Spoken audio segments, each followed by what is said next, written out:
pula seseorang melampaui batas pada yang lainnya. Kita perhatikan kalau biasa membaca hadis Nabi SAW atau mendengar hadis Nabi SAW, biasanya Nabi SAW langsung mengucapkan. Jadi qala Rasulullah SAW, langsung disebutkan oleh Nabi SAW. Tetapi di hadis ini Nabi memulainya dengan kalimat innallaha auha ilai, sesungguhnya Allah mewahyukan kepadaku. Nah, ini beda hadis yang sedang kita pelajari ini, bahwasanya perkara yang akan disampaikan oleh Nabi sallallahu alaihi wasallam adalah perkara yang spesial, yang tidak biasa.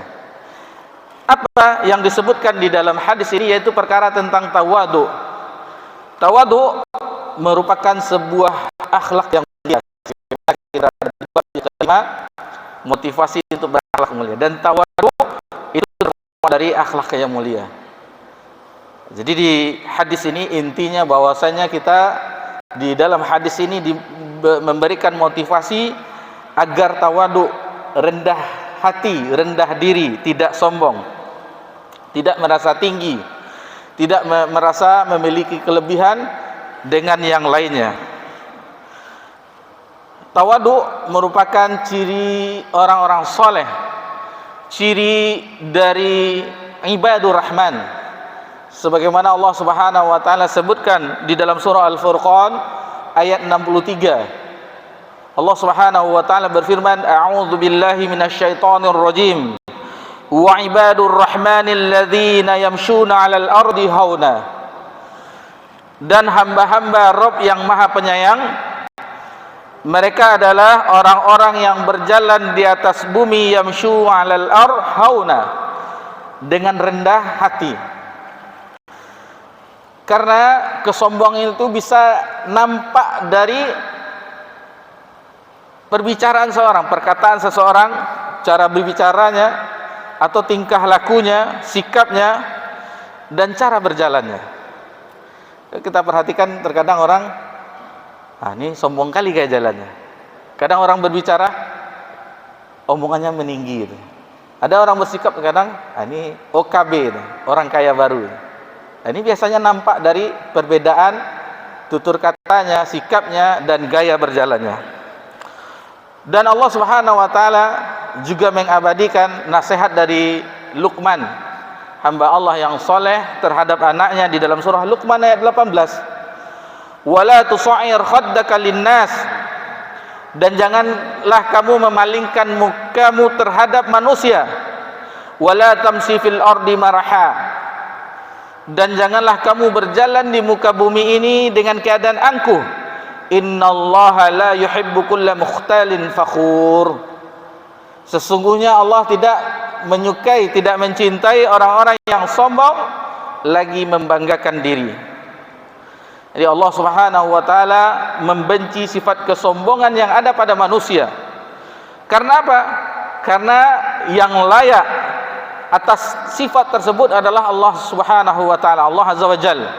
Sebagaimana terdapat di dalam hadis qudsi, Allah Subhanahu wa taala berfirman, hadis qudsi, qala Allah berfirman, al-kibriyau ridai, kesombongan, al-kibriya adalah selendangku, wal azamatu izari, dan keagungan adalah sarungku. Faman naza'i wahidan minhuma, barang siapa yang merebut salah satu dariku, fazaqtuhu finnar, maka aku akan melemparkannya ke dalam neraka. Hadis ini diriwayatkan oleh Imam Abu Daud, kemudian diriwayatkan juga oleh Ibnu Majah di dalam kitab Sunan mereka berdua. Jadi bapak-bapak, ibu-ibu yang semoga diberkahi dan dirahmati oleh Allah Subhanahu wa taala, setiap kita harus berusaha untuk mendapatkan sifat ini, sifat tawadu, rendah diri, atau dalam istilah pepatah orang tua kita dahulu, ilmu padi semakin berisi semakin merunduk. Jadi semakin ada bertambahnya kekayaan kita, bertambah ilmu kita, bertambah amalan kita, kita menjadi orang yang rendah hati, rendah diri. Jangan menjadi orang yang sombong. Dan ini tentang kesombongan. Allah sudah menyebutkan umat yang terdahulu, yaitu Qarun. Sebagaimana kita mengetahui, Qarun adalah seorang yang hartawan di zaman Nabi Musa alaihissalam. Lalu apa kesudahan yang terjadi terhadap Qarun? Allah abadikan di dalam surah Al-Qasas ayat 81. Faqasafna bihi wa bidaril arda fama kana lahu min fi'atin yansurunahu min dunillah. Maka kami benamkan Qarun berserta rumahnya ke dalam bumi, maka tidak ada baginya suatu golongan pun yang menolongnya terhadap azab Allah. Wa ma kana minal muntasirin, dan tiadalah ia termasuk orang-orang yang dapat membela dirinya. Dan Nabi sallallahu alaihi wasallam juga pernah mengabarkan tentang orang yang dibenamkan ketika berjalan dalam keadaan sombong. Di dalam sebuah hadis kata Nabi sallallahu alaihi wasallam, bainama rajulun yabakhtaru yamshi fi burdaihi qad a'jabat sunnahu fa khasafa Allah bil ard. Suatu ketika ada orang yang berjalan dengan congkak dan memakai kain burdahnya. Ini pakaian orang gaya Arab, burdah, dan dia kagum terhadap dirinya sendiri. Maka Allah menenggelamkannya ke dalam bumi, fahuwa yatajaljalu fiha ila yaumil qiyamah. Nasibnya, maka setelah ditenggelamkan oleh Allah, dirinya terbolak-balik di dalamnya, dalam tanah tersebut sampai hari kiamat. Karena Nabi sallallahu alaihi wasallam bersabda di hadis yang lain, man tarakal libasa tawadu'a lillah wa huwa yaqdiru alaihi da'allahu yaumal qiyamah. Siapa yang meninggalkan pakaian yang indah, yang bernilai, karena tawaduk karena Allah, padahal ia mampu untuk memakainya, maka Allah akan memanggilnya pada hari kiamat ala ru'usil khalaiqi hatta yukhayyiru min ayyi hulalil iman sya'al yabasuha. Jadi Allah memanggilnya di hari kiamat di hadapan khalayak manusia, hingga Allah memberinya pilihan untuk memilih pakaian mana, keimanan mana yang ia suka untuk memakainya. Kemudian apabila pakaian indah tersebut tidak berlebihan, tidak harganya fantastis, maka itu tidaklah mengapa, karena Allah Subhanahu wa taala juga menyukai terhadap orang yang memanfaatkan nikmat dari Allah Subhanahu wa taala dengan sekedarnya. Kata Nabi SAW, innallaha yuhibbu ayyura atharu ni'mati ala abdi. Sesungguhnya Allah suka terhadap orang yang menampakkan bekas nikmat Allah yang dilimpahkan kepada hambanya.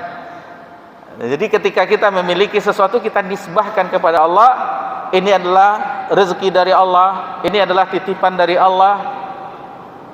Jadi jangan kita nisbahkan terhadap kepintaran kita, kelihayan kita. Ini karena saya pandai memilih model-model sekarang, karena saya memiliki modal yang banyak, karena saya bisa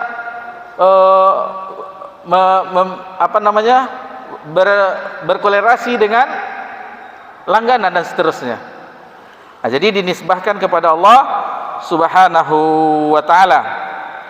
Dan bagaimana ketawaduan yang membekas terhadap diri Anas bin Malik, yang mana ketika beliau berjalan dengan generasi sesudahnya, Sabit al-Bunani rahimahullah ta'ala, Anas bin Malik mengucapkan salam terhadap anak kecil, kanak-kanak.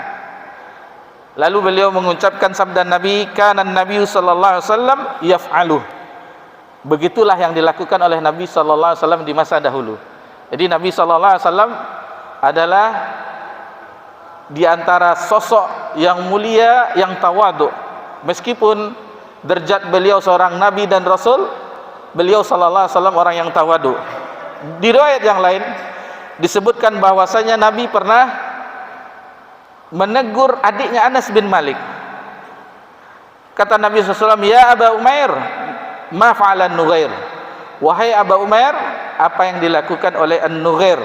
Sedang bermain waktu itu burung kecil. Dan ada seseorang yang berjalan dengan Nabi SAW dengan keadaan takut, gemetar. Maka Nabi SAW bersabda terhadapnya, hawin alaika fa inni lastu bimalikin, innama ana bunum ra'ata ta'kul qadid. Tenangkanlah dirimu, sesungguhnya aku bukanlah seorang raja, aku hanyalah seorang anak seorang hamba Allah yang wanita yang memakan daging yang kering. Jadi Nabi mengingatkan, jangan seperti itu. Karena kewibawanya Nabi membuat orang itu gemetar berjalan bersama Nabi sallallahu alaihi wasallam.